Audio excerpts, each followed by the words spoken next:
but it wasn't enough for me. I didn't feel like that had an impact. One day when I was in a Texas Roadhouse, I was just coming back from a tournament and I saw some veterans and I was like, hey, I really want to do something for them because I know that freedom isn't free. So I was touched to do something for them. I paid for their meal, but it wasn't enough for me. I didn't feel like that had an impact. So I like most things, as the name says, my last name really is Possible.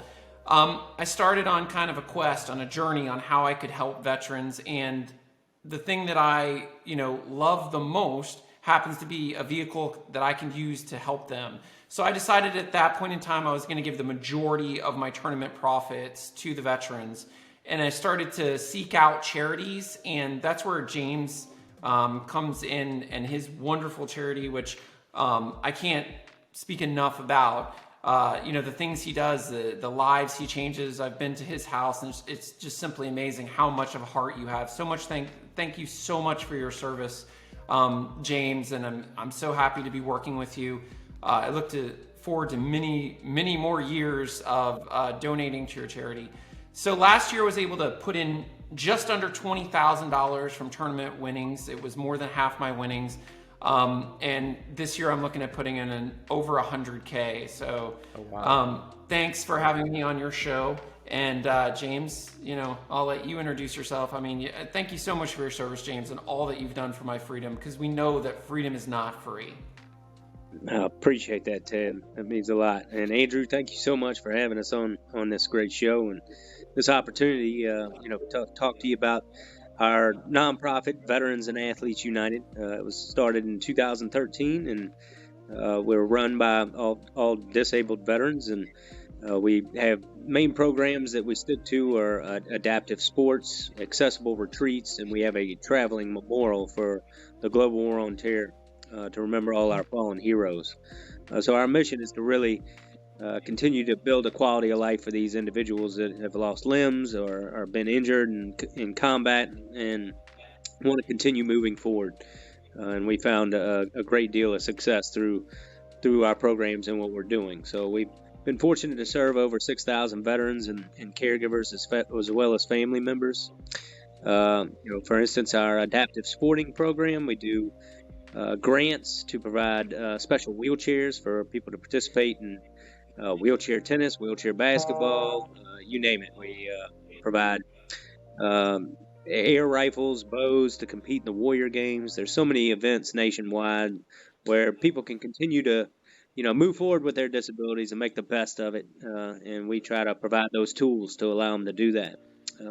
We also have a lot of internal programs where we do skydiving, hunting, fishing, a lot of great recreational activities to help them, move beyond their disabilities once again. We also have retreats program, which we provide accessible properties throughout the Mid-Atlantic. So we get them out in these tank chairs on the beach, doing things with their families and taking advantage of opportunities they thought they may never do again.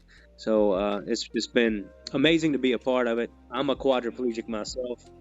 So I'm paralyzed below the chest.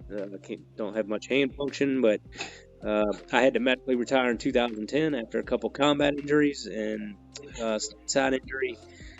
So that kind of helped me move forward, and that's where we saw the gaps and what needed to be filled, and that's how this nonprofit came about. So it's been great to have the support from Ted and so many other great people that just kind of keep our mission going, backbone of what we do. So, Wow, that's very inspiring to hear. Like it just listening to you talk from your own experience and everything that you guys have been able to do to help people. Like give them the hope and actually let them, providing them with the ability to do things that they thought they would never be able to do again. You hear a lot of people complaining in this world, and they don't realize that we live in a crazy world, but there's still so much beauty. There's still so many people like you that care, so many people like Ted that are going out there and doing whatever they can to be able to help and give back and offer hope, or whether it's money or their time or whatever it is. They're able, just think about people that have less than themselves, whether it's financially or whether it's injuries or any sort of like physical challenges that they could have. Like I personally myself, I'm guilty of getting caught in the rat race, and sometimes just think about certain things, and you start taking things for granted, right? Like a lot of us get caught into that mentality of just like become successful or have more, that at the end of the day materialistic things come and go, and health is one of those things that I now am starting to get very passionate about, because it's one of the most important things that we have. If we don't have health, we it's very hard to do any other things. And the fact that you guys are helping so many people find that hope to be able to do those things is just very, very inspiring, and it really one that makes me get more involved and do everything that I can to help support you guys.